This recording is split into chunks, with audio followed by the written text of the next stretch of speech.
What's happening, folks? Here we are. It's me and Cooper. We're playing around today. So, a lot going on. The world's going crazy still. Riots, looting, politics, corona, the masks, Governor DeSwine. Yeah, him and his hogs. They're all jackasses. Who's this?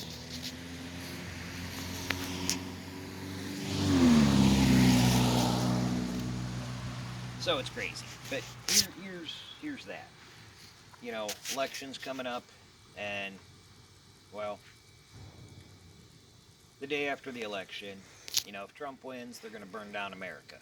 If Trump loses, everything they're bitching about with the feds, Trump sending the feds into Portland and places like this, they're bitching about it. But if the Democrats win, we hit socialism the day after the election. They're going to declare martial law and send everybody in. And, the feds will come in, the military will come in and get rid of the protesters and the riots and all that shit. And martial law, socialism. So, either way, this election, we're done. America's shit. Kind of sad. But, on the off chance that none of this happens and life continues, well, we got projects. So, with the Ranger, the Weekender here, blew out the rear end again. Took it apart, thought I just shot it, thought it was just the pinion bearing. Well, took it apart to find out that totally destroyed the pinion, and there's chunks of it embedded in the ring gear now. It cracked the spool. So, just going to go to pull apart, get a new rear end. I'm going to get one out of an older Explorer with disc brakes. So, and the bigger axle tubes. So get the heavy rear end. I'll re-gear it, put new bearings in it and everything. Then I'm going to start on the leaf spring solid axle conversion. So, that's what's going on with that. The camper, all I have to do to the camper is run a wire for the battery charger. To plug in to charge the batteries off of the towing vehicle, and hook up the water tank and the hot shower. So, another couple hours. And of course, paint it and seal it. We haven't got to that part yet. But we got Cody's little Toyota here. It's coming along. Got him a roof rack. And so we got to mount that. Make a little rack to mount that to and secure it on top. Get him some lights. He started making payments to get himself an engine. So we'll be doing an engine swap and get him some tires, and we'll have to redo the brake lines and everything and just get it ready for the road. But he got his temps this week. He passed his test. So been letting him drive to and from work. So yeah, life goes on. So a question keeps coming up on Facebook. You see it on forums and camping pages and everything. And what is overlanding? Because that's kind of where our premise of camping fits in. It's not so much about the destination as it is the journey. A lot of times we include the destination because it's either to go fishing or to go hunting or, even to go gold panning. Sometimes it's just the fun to get there. But overlanding started, the Romans had horses and carts to take gear and to go out and explore and build new encampments that became towns and villages. And, when they settled America, they were all on the East Coast, and so to get out west, same thing, the old wagon trains. That was overlanding. They didn't have a destination, they just wanted to go. So you pile everything you need in a wagon and a couple horses and you go.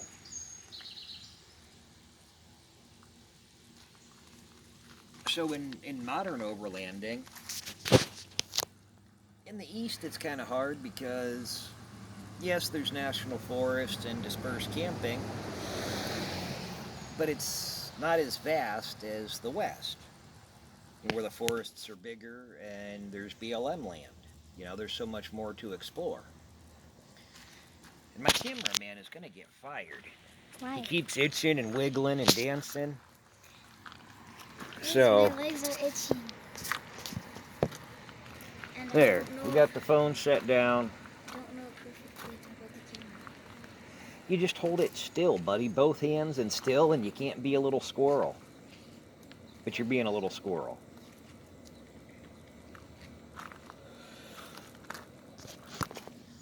See, look at the little squirrel.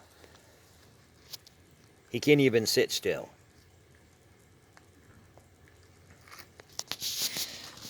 So, with the overlanding, it's the sense of adventure and the exploration.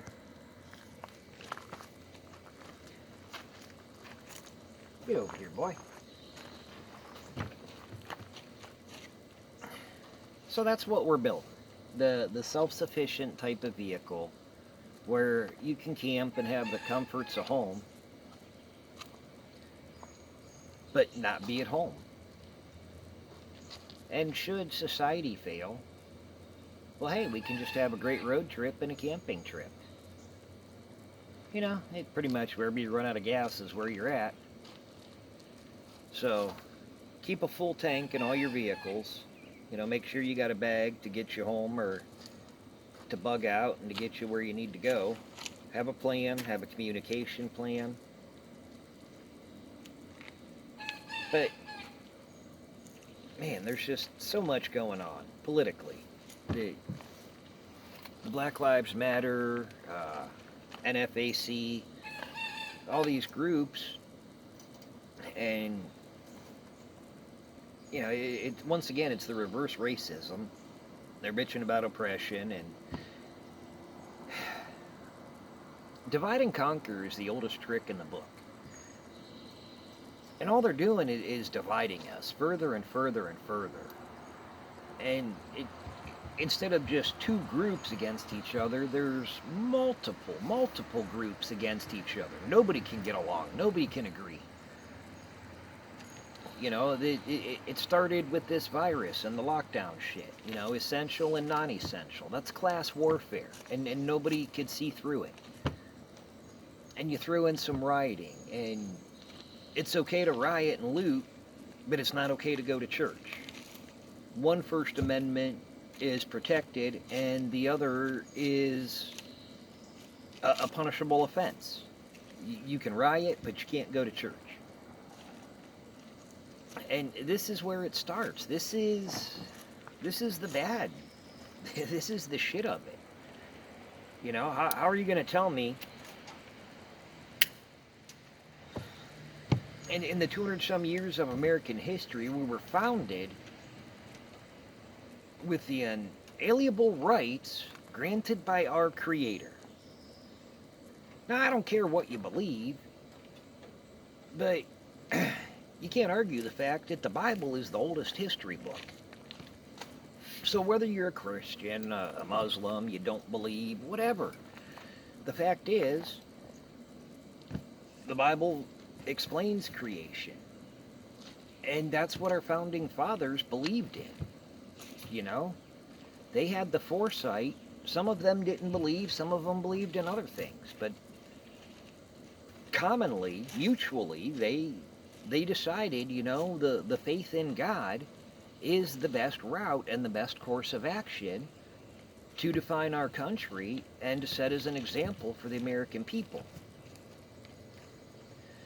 And that's where the First Amendment, that was our first right, the right of worship, the freedom to choose what church. They'd left religious oppression where you had to be Catholic and go to the Church of England. All the Germans fled Germany because they didn't want to be Catholic and under the King's Church. And that's why they fled England. The church controlled everything.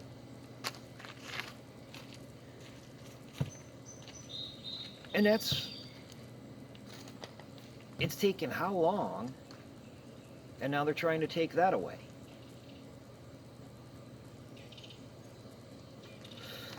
It just stifles the imagination, and people are falling for it. With every little church, every corner church has their own little religion and their own theology. And that has divided us. No, I'm not saying we need one church across the U.S., but all these little things that have built up have divided. We're no longer Americans. You're either a white Christian or a white businessman or a black Baptist or a black Christian. Uh, you know, the Jews are white, but they don't call them the white Jews. It's the Jewish community. You know, you, down south, everybody calls them Southern Baptist. You go out west, you got the Mormons. Church has divided us. Politics have divided us. Economic classes have divided us. Social upbringing has divided us. You from the city, you from the country. Are you? It just so much, and that's what's destroying America.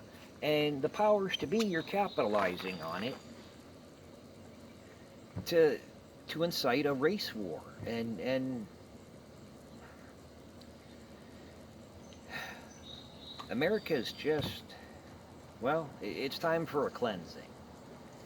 And everybody wants us to have a civil war. The people that have fought wars and the people that understand military and history and politics, we don't want a war. Just grow the fuck up. Quit your writing, go home, do your dishes, fucking read your kids a book, do your laundry, and get up and go to work the next day.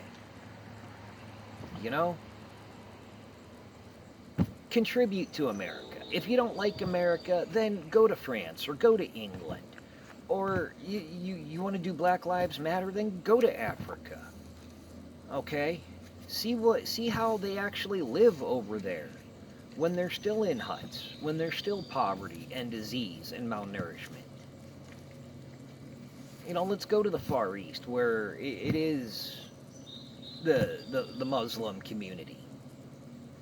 Okay, you want Sharia law in America? Then why the hell did you flee the oppression that you lived under from wherever you came from in that, that law and that religion? America was the melting pot so that we could all just get along, do our thing, and live life. If you didn't like 50 years ago, if you didn't like your neighbor, you just didn't talk to him. You still had the polite courtesy to wave. Somebody died in their family, you took them a casserole. There was still a respect. I don't agree with you, I don't have to conversate with you, but I'm still here to help you out. And we've lost that. Everybody's against everybody. And the problem is, there's too many vets that love America and that believe in the Constitution and what America was created for. And the remainder of those vets that are still alive, you get a decent percentage that are still left from Vietnam, and they don't give a shit. They're old. They've seen war, and they've seen a gruesome war. They've lost friends. They've seen things and done things that actually make your stomach sick. You don't want to piss them off. And then you got the kids coming out of the sandbox. The generational fortitude has been lost. They don't have the capacity to deal with the manners in which they've seen their buddies die and the gruesome things that they've seen. The basic fact is war and it's hell. But these kids aren't stable. And they miss that. They don't know how to function without that chaos and without war. And you're not hearing from them. You're not hearing from the vets. Most of the political Go America you hear from are people that were not in combat arms, not in war, or they're just common folk that are proud to be American. They still love America and the principles that it was founded on. You're hearing from them, you're hearing their cries, and they're warning you. They're warning everybody. It's the ones you're not hearing from that are gonna fuck you. You wanna destroy America. The combat vets and the true patriots ain't shown up yet. When they come out to play, it's all bad. And this is what people need to realize. I don't know. This is rambled. I've went everywhere with it, but it's just so frustrating. It's so much going on that'll make you sick to your stomach. You know, I got dreams. I got the kids here, and I want to get the trucks built and go explore America before we're socialist and we can't leave our district. You know, I want to take the kids to the forests and the state parks and the national parks and monuments. That's what I'm building here, is the vehicles that, you know, when I'm done paying the child support and the kids are all old enough to drive, I can show them America. And it pisses me off. You fuckers are destroying America before I get to show my kids. And that's how the vets feel. Keep this bullshit up, and when they come out to play, it's just going to be a cleansing. Y'all want a civil war? Well, you're pushing for it. And this is where shit's going to get bad. Because you're all too stupid to think of the kids. And what kind of life, what kind of dreams are you leaving for them? Fuck, we can break a window out of a Target and get some free shit and burn down a Starbucks? We can tell our kids, fuck the police, and burn down a police station? When the vets come out to play, you're going to be wishing there were cops for you to hide behind. You're going to wish that there was somebody to save your ass. And that's what y'all don't get.